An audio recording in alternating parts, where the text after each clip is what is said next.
ওই যে উবাদুল কাদের বলছিল পরিবর্তন হলে 5 লাখ লোক মারা যাবে। আরে ও তো রাজাকারের বাচ্চা, ওর কথা আমি নাই বা বললাম 5 লাখ লোক মারা যাবে, কিন্তু কথাটা হইলো 5,000 লোক তো এখন পর্যন্ত অ্যারেস্ট হইল না। বিএনপির তো 25-30 হাজার লোক অ্যারেস্ট হয়েছে, অন্যান্য দলের সব অ্যারেস্ট হয়েছে, কে অ্যারেস্ট হয়নি? এই সরকারের সমস্ত মন্ত্রিসভার সদস্য, মন্ত্রিসভার সমস্ত সদস্য অ্যারেস্ট হবে। পার্লামেন্টে গত 3বার যারা ইলেকশন করছে, তোমার বেলায় লীলা খেলা, আমার বেলায় পাপ, এটা হলে চলবে না। রাশেদ খান মেনন ইনুরা জেলে থাকবে। আর জাতীয় পার্টির যারা 14 সন, 18 সন এবং 24 সনে এই সরকারকে টিকিয়ে রাখার জন্য এই দেশের সবচেয়ে খারাপ সিদ্ধান্ত নিছে মানুষের গণতন্ত্রের বিপক্ষে এবং মানুষের ইচ্ছার বিরুদ্ধে, তারা বাইরে থেকে বাতাস লাগায় ঘুরবে আর বঙ্গভবনে গিয়া রসগোল্লা খাবে, এটা হইতে পারে না। তাদেরকেও জিজ্ঞাসা করা উচিত তোমরা গেছিলা কেন। কি কি বলবো, ওই কথাগুলো বললে আবার কষ্ট আসবে।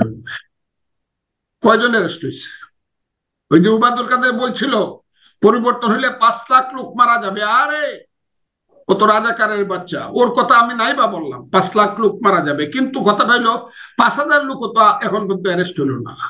বিএনপির তো 25-30 হাজার লোক অ্যারেস্ট হয়েছে, অন্যান্য দলের সব অ্যারেস্ট হয়েছে, কে অ্যারেস্ট হয়নি? ওই দিন আমি আর মাহমুদুর রহমান মান্নার টক শো করতেছিলাম, 2-3বার টক শো করলাম। কষ্ট হয়, মাহমুদুর রহমান মান্নার নামেও রাষ্ট্রদ্রোহিতার মামলা, আমার নামেও রাষ্ট্রদ্রোহিতার মামলা। আরে আমরা কত বড় রাষ্ট্রদ্রোহী ছিলাম হাসিনার আমলে, জেলের পর জেল খাটছি। মাহমুদুর রহমান মান্না 18 মাস জেল খাটছে, হার্টের প্রবলেম লইয়া পাসপোর্টটা পর্যন্ত আটকা রাখছে, তাকে বিদেশে চিকিৎসা করতে দেওয়া হয়নি। আমি কেন বলছি কথাটা, ওদেরকে কয়জনকে ধরা হচ্ছে? যাদের নামে মামলা দেওয়া হচ্ছে, মামলা হচ্ছে, কিন্তু কয়জনকে ধরা হচ্ছে? ধরা হয় না কেন? এরা জেলে থাকবে, এরা হেফাজতে থাকবে, এদের নামে হবে। আমি খুব ক্লিয়ারলি বলি, এই সরকারের সমস্ত মন্ত্রিসভার সদস্য, মন্ত্রিসভার সমস্ত সদস্য অ্যারেস্ট হবে। পার্লামেন্টে গত 3বার যারা ইলেকশন করছে, তোমার বেলায় লীলা খেলা, আমার বেলায় পাপ, এটা হলে চলবে না। রাশেদ খান মেনন ইনুরা জেলে থাকবে। আর জাতীয় পার্টির যারা 14 সন, 18 সন এবং 24 সনে এই সরকারকে টিকিয়ে রাখার জন্য এই দেশের সবচেয়ে খারাপ সিদ্ধান্ত নিছে মানুষের গণতন্ত্রের বিপক্ষে এবং মানুষের ইচ্ছার বিরুদ্ধে, তারা বাইরে থেকে বাতাস লাগায় ঘুরবে আর বঙ্গভবনে গিয়া রসগোল্লা খাবে, এটা হইতে পারে না। তাদেরকেও জিজ্ঞাসা করা উচিত তোমরা গেছিলা কেন। আচ্ছা কিছুদিন থাকো দেখি তোমাদেরকে। 3বার যারা ইলেকশন করে পাস করছে, দিনের ভোট রাত্রে মারছে, আগের রাত্রে, সেই সব বেত্তমিজ হারামজাদা রিটার্নিং অফিসার গুলাকে আগে আনতে হবে। তোরা কারা? প্রিসাইডিং অফিসার, এটা ইউটিউবে টিপ দিলেই তো বেরিয়ে যাবো, 1 মিনিটে বেরিয়ে যাবে। 36,000 সেন্টারে কারা প্রিসাইডিং অফিসার ছিল, কারা অ্যাসিস্ট্যান্ট রিটার্নিং, কারা রিটার্নিং অফিসার ছিল, বেরিয়ে যাবে। তাদেরকে আগে চিহ্নিত করবো। ওই যে আমি বললাম, অমানুষ মানুষ হয় না, পিনলেই জামা জোড়া, সোনার জিঞ্জির মুখে দিলেই গাধা হয় না ঘোড়া। একবার যে ভোট লুট করছে, সে দ্বিতীয়বার সুষ্ঠু ইলেকশন করতে পারবে না। খুব ক্লিয়ার, এদেরকে জীবনে কোনোদিন আর প্রিসাইডিং পুলিং অফিসার দেওয়া যাবে না। এই জিনিসগুলা ঠিক করেন। আর এই যে আওয়ামী লীগ নামদারি হাইব্রিড চোর, গুন্ডা, বদমাশ, লুটেরা, হাইজাকার, সম্পদ লুণ্ঠনকারী ড্রাইভার, একজনের 700 কোটি টাকা, প্রধানমন্ত্রী হাসছে হাসছে কয় আমাদের পিএম 500 কোটি টাকা, ওই সবদেরকে ধরে না কেন? তারা কি পালায় গেছে, আসমানে চলে গেছে সব? আমি তো এটা দিনে একটা লোক ধরা পড়ে, যারা ধরা পড়ে খুব নিচু শ্রেণীর মানুষ, খুব নিচু শ্রেণীর, ইনসিগনিফিকেন্ট। কোথায় গেল আসাদুজ্জামান খান কামাল? কোথাও গেছে আওয়ামী লীগ মন্ত্রিসভার এই সমস্ত মন্ত্রীরা? কি করে হাসেন না পালায় গেল? এগুলো তো মানুষের মনে প্রশ্ন আসে। কোথায় বড় বড় যারা গুলি করছে মানুষকে, তারা কোথায়? তারা ধরা পড়ে না কেন? এই প্রশ্নগুলো আসবে, এটা করতেই হবে। প্রথমত তাদেরকে ধরতে হবে, এফআইআর করতে হবে, তাদেরকে ধরতে হবে, তাদের নামে পুলিশ রিপোর্ট দিতে হবে, তাদেরকে কাঠগড়ায় দাঁড়া করতে হবে। তারপরে বলতে হবে ইয়েস, এটা করতে ম্যাক্সিমাম 1 বছর সময় লাগতে পারে, তারপরে ইলেকশন দিতে হবে। কথাটা হলো এটা ক্লিয়ার। এটা হলো গেলে অ্যাডমিনিস্ট্রেশন এবং নির্বাচন কমিশন। আরেকটা হলো বিচার বিভাগ, ছোট থেকে বড় পর্যন্ত।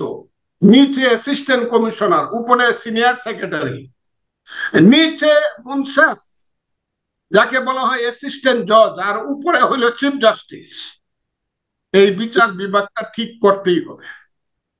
এটা ঠিক না করলে আল্লাহর দুনিয়াতে সাধারণ মানুষ, ভালো মানুষ কোনোদিন বসবাস করতে পারবে না, ভালো মানুষ কোনোদিন সৃষ্টি হবে না। অপরাধের যদি বিচার না হয়, ন্যায়ের যদি প্রশংসা না হয়, সেই সমাজ কোনোদিন ভালো সমাজ হতে পারে না। হাসিনা 15 বছরের বিনা অপরাধে এই মামলা হয়েছে। আমার মতো মানুষ 7 মাস আমেরিকাতে নির্বাসনে রয়েছি, রিট করে দেশে আসছি, এপিলেট ডিভিশন আমাকে জামিন দিছে, ডাইরেকশন, জজ কোর্টে হাজির হয়েছি, আমাকে আব্দুল হামিদ রাষ্ট্রপতি 10টা থেকে বিকাল 5টা পর্যন্ত জজের সামনে দাঁড়া করায় রাখছে, পরে জেলে নিয়ে গেছে। এপিলেট ডিভিশনের ডাইরেকশন মানে নাই। সেই যে বিচার ব্যবস্থা, এটা যদি এখনো ঠিক না করেন, তাহলে এরা সব বেরিয়ে দেবে, সমস্ত থুরেরা বেরিয়ে দেবে। ম্যাজিস্ট্রেট, আমি খারাপ বলবো না, কাউকে খারাপ, আমি কারোর নাম বলছি না। ম্যাজিস্ট্রেটের কোর্টে হাজির হবে, আগের রাস্তায় কথাবার্তা হবে ম্যাজিস্ট্রেট সাহেবের সাথে।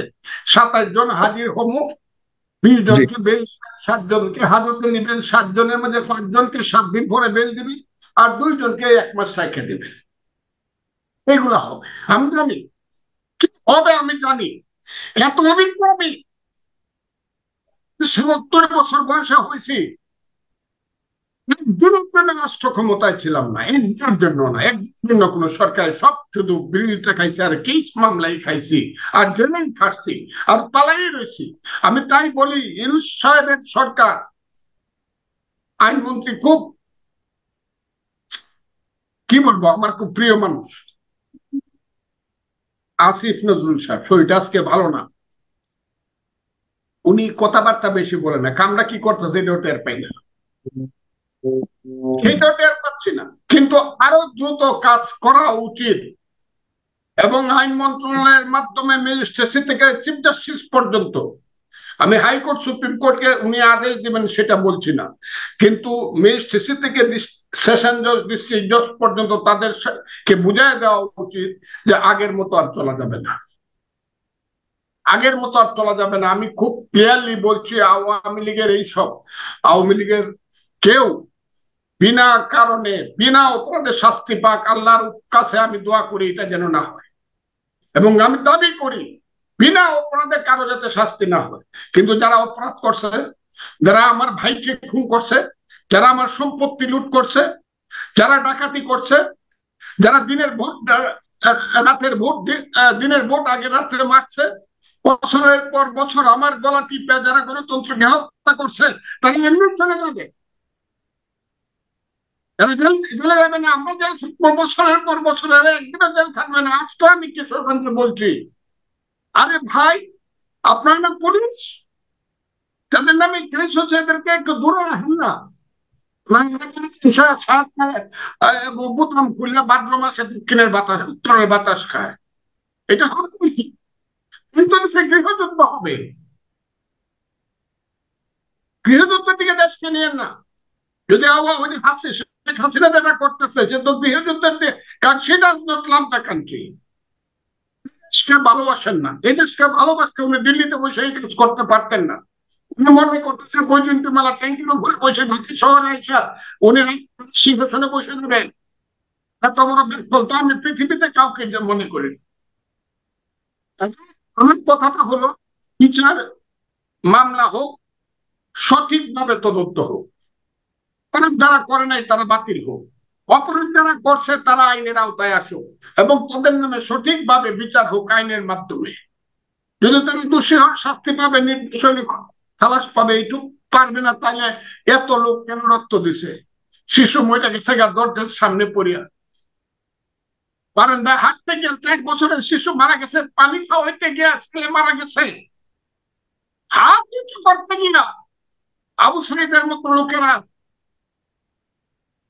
রাশফায়ার খাইয়া মারা গেছে। আজকে দেখলাম একটা ছেলে রেসিডেন্সিয়াল কলেজে ফারাজ মারা, কত লোক, কত রক্তের সাগর, এগুলো এমনি বৃথা চলে যাবে, যাওয়া উচিত না।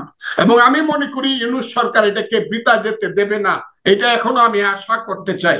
যদি বৃথা যায়, তাদেরকে জবাবদিহি জাতির কাছে করতে হবে। আবারও বলছি, তত্ত্বাবধায়ক সরকারের এবার সিংহে থাকেন তো,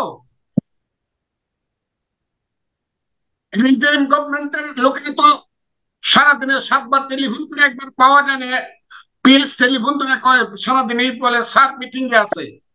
এগুলো করেন তো, চতুর্থী করেন। আপনাদেরও খবর আছে কিন্তু, বলে দিলাম, পাস করতে হবে, আমরা আপনাদেরকে সাহায্য করবো এবং সবকিছু দিয়ে সাহায্য করবো। আমাদেরকে কাজে লাগান, রাজনৈতিক দলকে কাজে লাগান, রাজনৈতিক দলকে আস্তে আস্তে সাইড করার চেষ্টা করেন না। আমি সেটা মনে করি। আর ওই যে ছেলেদের ব্যাপারে যেটা বললো সমন্বয়ক, ছেলেদের ব্যাপারে যেটা বললো, আমি মনে করি ছেলেরা এখন পর্যন্ত যা করতেছে খারাপ কিছু করতেছে বলে আমার চোখে ধরা পড়লে আমি বলবো, এটা আমি কাউকে ভয় করি না। বলবো যে বাবারা তোমরা কিন্তু ভুল পথে যাচ্ছ, তাইলে কিন্তু দেশ থাকবে না। আমি চাই না এই দেশটা আবার মানুষ, আমার মায়েরা বোনেরা শত শত বছর আগে যেভাবে বলতো নীল সাহেবদের অত্যাচারে ছেলে ঘুমালো, পাড়া জোড়ালো, বর্গি এলো দেশে, বুলবুলিতে ধান খেয়েছে, খাজনা দিব কিসে, ধান ফোরালো, পান ফোরালো, খাজনার উপায় কি, আর কটা দিন সবুর কো। আমি এটা চাই না। আমি চাই না কোন দেশের স্টিমার আইসা যুদ্ধ বঙ্গোপসাগরে দাঁড়ায় থাকুক আর আমার দেশ চলুক, এটা আমি চাই না। আমি চাই না আমার দেশের উপরে পাশের দেশ আমাকে গোলাম মনে করুক, আমাকে চাকর মনে করুক, আমাকে সাবঅর্ডিনেট মনে করুক। আমি ইন্ডিয়াকে খুব স্পষ্ট ভাবে বলছি, আপনারা একটা সাম্প্রদায়িক সরকার চালাচ্ছেন, মোদি চালান, এটা আপনাদের দেশের ব্যাপার, কিন্তু আমাকে যদি ভাই ডাকেন তাহলে আপনাকে আমি দাদা ডাকবো। এটা মনে করেন না